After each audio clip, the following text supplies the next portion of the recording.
तर नमस्कार मंडळी, आपण आता आलेलो आहोत नयन कट्टा सरांकडे आणि आपले माळी सरही बसलेले आहेत तिथे. तर त्यांच्याकडूनच ऐकूया आपण का जी नवीन पिढी आहे त्या पिढीबद्दल आम्हाला दोन शब्द तुम्ही सांगा. कारण की नवीन पिढी जी आहे त्यांनाही ऐकायचं आहे का ही आपले जे सरांसारखे बाकी आहेत जी त्यांच्यासारखे अंपायरिंग करण्यासाठी काय काय करायला लागेल, कसं करायला लागेल हे आम्हाला तुम्ही थोडक्यात सांगा. कारण की ठीक आहे, अंपायरिंग क्षेत्रात जर तुम्हाला उतरायचं असेल तर वेगवेगळ्या एक्झाम्स असतात, वेगवेगळ्या लेवल्स असतात. जर अगदी बेसिक लेवल आहे, जी पहिली लेवल आहे ती आहे आपली स्टेट लेवल. स्टेट लेवल म्हणजे जसं आपण महाराष्ट्रात येतो, म्हणजे महाराष्ट्र क्रिकेट असोसिएशनची परीक्षा होते त्या परीक्षेकरता तुम्हाला पहिल्यांदा ॲपियर व्हावं लागतं. ही परीक्षा साधारण वर्षातून एकदा होते, पण कधी कधी ती 2 वर्षातून होऊ शकते किंवा 3 वर्ष देखील. मागची एक्झाम खूप गॅपनी झाली, पण आता यापुढे कदाचित त्या रेग्युलर किंवा नियमित होऊ शकतील. आता ही एक्झाम कशी असते, कोण त्याला बसू शकतो, कोण पात्र आहे, तर ह्याला वयाची अट नाही आहे. पहिली गोष्ट म्हणजे कोणी बसू शकतो. पण साधारण तुम्हाला क्रिकेटमध्ये इंटरेस्ट पाहिजे किंवा क्रिकेट तुम्ही खेळलेला असाल तर ही परीक्षा देणं तुम्हाला सोपं जातं. अदरवाईज तुम्हाला जर क्रिकेट तुम्ही खेळला नसाल तर एक्झाम द्यायला खूप कठीण आहे. पण जर क्रिकेट खेळला असाल तर ही अतिशय सोपी एक्झाम आहे. तर ह्यामध्ये कसं असतं, जर महाराष्ट्र क्रिकेट असोसिएशनची जर परीक्षा तुम्हाला द्यायची असेल तर त्यांच्या 3 स्टेजेस असतात. तर पहिली स्टेज असते ती एक त्यांची स्क्रीनिंग टेस्ट असते. आता स्क्रीनिंग टेस्ट म्हणजे कसं असतं की तुम्हाला साधारण लॉचं बेसिक नॉलेज आहे की नाही हे टेस्ट करण्यासाठी एक त्यांची 50 मार्कांची स्क्रीनिंग टेस्ट असते. आणि ही जी टेस्ट असते ही MCC लॉजवरती आधारित असते.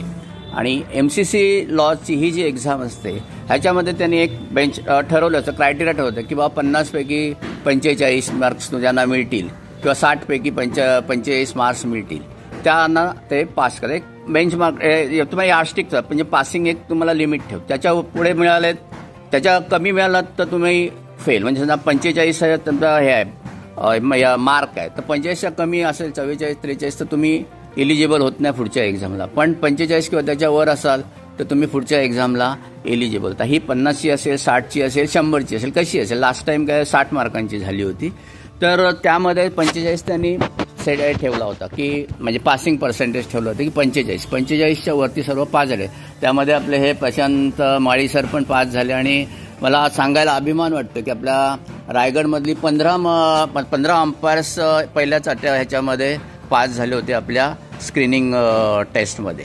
आता ही स्क्रीनिंग टेस्ट पास झाल्यानंतर जी नेक्स्ट स्टेज आहे ती त्यांची एक रिटर्न एक्झाम असते.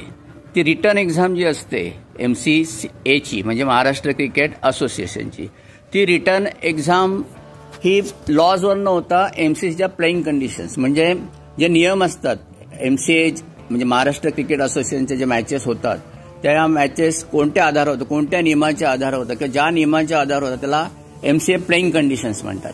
तर ह्या प्लेइंग कंडिशन्सच्या आधारावरती ही एक्झाम होते. आणि ही 100 मार्कांची एक्झाम असते. आणि त्याला यावर्षी पासिंग लिमिट होतं 65 म्हणजे 65. त्यात सुद्धा आपले प्रशांत सर आणि आपले जवळजवळ 8 मुलं आपली यावेळेस इथे पास झाली त्या सेकंड एक्झाममध्ये. आणि उरणची त्याच्यामध्ये आपली 4 मुलं होती त्यावेळेला. 4 वरुण होता, नंतर तुमचा रोहन होता आणि राजू शिंदे एक होता आणि प्रशांत सर, असे एकूण 4 मुलं आपल्या उरणमधून आणि टोकून रायगडमधनं आपली 8 मुलं 8 अंपायर्स पास झाले होते. ही पास झाल्यानंतर जी थर्ड स्टेज आहे ती थर्ड स्टेज ही खूप क्रुशियल असते. ती प्रॅक्टिकल एक्झाम असते. म्हणजे ॲक्च्युअल तुम्हाला अंपायरिंग कसं करता तुम्ही तुमचे बॉडी लँग्वेज म्हणजे तुम्ही कसे जाता, तुमचा कॉन्फिडन्स किती आहे, तुम्हाला खरंच क्रिजेस असतात जे आपण आखतो आपण, लाईन्स असतात त्याचं नॉलेज आहे की नाही, त्याचे मेजरमेंट्स तुम्हाला माहिती आहे की नाही, किंवा तुम्ही नो बॉल स्कोर कसा देता, वाईड बॉल कसा देता, एखादी सिच्युएशन कशी हँडल करता, पेनल्टी रन्स कशा देतात, ह्यातलं तुम्हाला प्रॅक्टिकल जे नॉलेज आहे ते जज केलं जातं. प्लस तुमचं एक व्हिडिओ टेस्ट पण तिथे असं व्हिडिओ म्हणजे तुम्हाला व्हिडिओ दाखवतात आणि व्हिडिओवरती तुम्हाला प्रश्न विचारतात की हा कॅच आहे की नाही, हा LBW आहे की नाही, आऊट आहे की नाही, किंवा ह्या सिच्युएशनमध्ये तुम्ही काय कराल, हा डेड बॉल आहे की नाही. तर ह्या अनेक प्रकारचे प्रश्न तुम्हाला व्हिडिओ साधारण 8 व्हिडिओ दाखवतात आणि त्याच्यावरती सुद्धा तुम्हाला मार्क्स द्यायचे असतात. आणि एक वायवा म्हणजे एक तोंडी परीक्षा, म्हणजे प्रत्येक जसं समोर बसवतात आणि तुम्हाला काही प्रश्न विचारतात लॉज आधारित, आणि एक प्रश्न तुम्ही दिलात की त्याच्या अनुषंगाने त्यांना वाटलं की ह्याला का डीप नॉलेज नाही, तर दुसरा प्रश्न, तिसरा प्रश्न, चौथा प्रश्न, असं तुम्हाला किती डीप नॉलेज आहे ते टेस्ट केलं जातं. आणि नंतर फायनली तुम्ही जर त्या एक्झाममध्ये जर तुम्ही 80 अबव साधारण पाहिजेत, 80च्या वरती पाहिजेत, पण ते काय करतात टोटल पकडतात. टोटल जी आहे तुमची जे फर्स्ट एक्झामची जी रिटर्न एक्झामची टोटल मार्क्स प्लस प्रॅक्टिकलचे टोटल मार्क्स, ह्या दोन जर अबाव 160 असतील, 160 असेल, तर तुम्हाला ते पास करतात. म्हणजे तुम्ही अंपायरिंगच्या पॅनलवरती येऊ शकता, महाराष्ट्र क्रिकेट असोसिएशनच्या पॅनलवरती येऊ शकता. जसं आता आपल्याकडे यावेळी 3 अंपायर्स पास झाले रायगड आपल्या उरणमध्ये, एक वरुण आहे, रोहन आहे, आणि तिसरा कोण आपल्या रायगड इथं उरणमधून 2 झाले, आणि बाकी पनवेलमधून आहेत म्हणजे तुम्हाला निशांत माळी म्हणून एक आहे, आणि विघ्नार्था मुंडे आणि मुळे म्हणून आहे, पेंट्स आहेत. तर असे हे 5 आपल्याकडनं इकडनं पास झालेले आहेत यावेळी. ती फायनल म्हणजे आता ते ह्याच्यावरती आले, महाराष्ट्र क्रिकेट असोसिएशनच्या पॅनलवरती आले. आता ते महाराष्ट्र क्रिकेट असोसिएशनच्या मॅचेस होतात त्या सर्व मॅचेस ते लोक आता करतायत. पुण्याला, औरंगाबादला, जिथे जिथे त्यांच्या मॅचेस होतात त्या ठिकाणी ते आपल्या आता मॅचेस कंडक्ट करतात. आणि त्यानंतर जर त्यांना वरती पुढे करिअर करायचं असेल वरच्या लेवलला अजून, तर मग BCCIची एक्झाम द्यावी लागते. म्हणजे board of control for cricket in India, म्हणजे भारतीय क्रिकेट नियामक मंडळ, जी भारताची सर्वोच्च बॉडी आहे क्रिकेटची. तर त्याची जी एक्झाम आहे ती एक्झाम जर त्याने दिली, त्यानंतर त्याच्यात जर ते पास झाले, तर मग ते ऑल इंडियाच्या मॅचेस म्हणजे BCCIच्या मॅचेसला एलिजिबल होतात. आणि मग BCCI नंतर मग लास्ट स्टेज असते ती ICC, म्हणजे आंतरराष्ट्रीय क्रिकेट सामन्यासाठी जर त्यांची BCCIमध्ये चांगला परफॉर्मन्स असेल, तर मग ते तुम्हाला त्या ICC करता तुम्ही ते एलिजिबल होता. पण त्यांच्या पण नंतर काही बऱ्याचशा गोष्टी आहेत क्वालिफिकेशनच्या, तर त्या ठिकाणी तुम्ही आंतरराष्ट्रीय स्पर्धेतसुद्धा तुम्ही अंपायरिंग करू शकता. पण त्या ठिकाणी BCCIच्या एक्झामला साधारण ते 40 वर्षाचं लिमिट ठेवतात. म्हणजे तुम्हाला एक्झामसाठी म्हणजे जास्त वय असेल तुमचं तर तुम्हाला तिथे ते एलिजिबल करत नाही. वेराज आपल्या महाराष्ट्रामध्ये कोणत्याही वयाचा माणूस बसवतात. पशांचं 60व्या वर्षी पास झालेले आहेत. त्याच्यामध्ये इथे तुम्हाला करिअर करायचं असेल तर इथे तुम्हाला काही लिमिट नाही. म्हणजे समजा फॉर एक्झाम्पल आता क्रिकेटमध्ये तुम्ही काही करिअर करू शकलात नाही, म्हणजे एखादा मुलगा असतो त्याला वाटतं लहानपणी की मला क्रिकेटर व्हायचे, रणजी ट्रॉफी खेळायची आहे, काय IPL खेळायचे आहे, का इंडियाला खेळायचं आहे, पण काही कारणामुळे जर क्रिकेटर नाही झाला त्याला करिअर ऑप्शन हा दुसरा आहे, अंपायरिंगमध्ये जाऊ शकतो. पण अंपायरिंगमध्ये सुद्धा चांगले म्हणजे फीज चांगली त्यांना कमाई म्हणण्यापेक्षा म्हणजे चांगला इन्कम मिळू शकतो, मानधन म्हणूया आपण.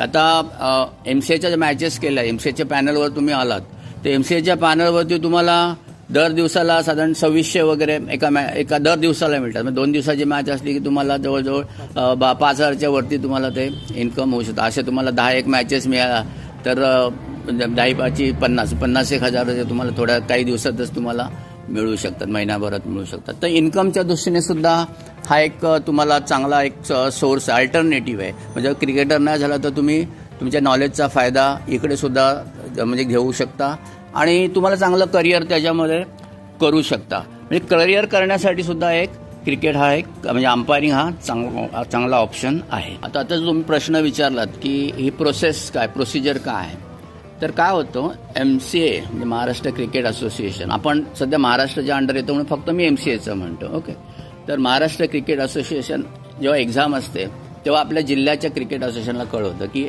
एक्झाम आहे आणि तुमचे कॅन्डिडेट्स पाठवा. मग जिल्ह्यातले जे आपले हे जिल्हा संघटना आहे ते जिल्हा संघटना सगळ्यांना कळवतात, पेपर थ्रू असेल, त्यांचे वेगवेगळे व्हॉट्सअप ग्रुप्स असतील, सगळ्यांना क्लब्स असतील त्यांच्यामार्फत, त्यांचे सदस्य असतील त्यामार्फत ते कळवतात की अशी अशी एक्झाम होणार आहे. आणि मग ज्यांना बसायचं त्या परीक्षेला, जसे प्रशांत सर आता गेल्या असे बरेच ज्यांना बसायचं ते अप्लाय करणं. मग त्यातून त्यांना वाटलं की सर्व चांगले आहेत तर मग सर्वांचेच ते फॉर्म फॉरवर्ड करतील पुढे MCAला, बरोबर, म्हणजे महाराष्ट्र क्रिकेट असोसिएशनला. त्यातला 1-2 फॉर्म ते रिजेक्ट होऊ शकतं, पण सहसा रिजेक्ट होत नाही, ते सर्वांना ते एलिजिबल आहे. ह्याच्या आधीच्या वर्षी काय होतं, त्यांनी लिमिट ठेवलं होतं, म्हणजे फक्त आपल्या रायगडमध्ये 5च सांगितले होते, त्याच्यामुळे आपल्याकडनं फक्त 5च गेले होते. गेल्या वर्षीची गोष्ट सांगतो, याच्या आधीची. यावेळेस त्यांनी लिमिट ठेवलं होतं, त्याच्यामुळे आपले भरपूर यावेळेस कॅन्डिडेट्स पास झाले.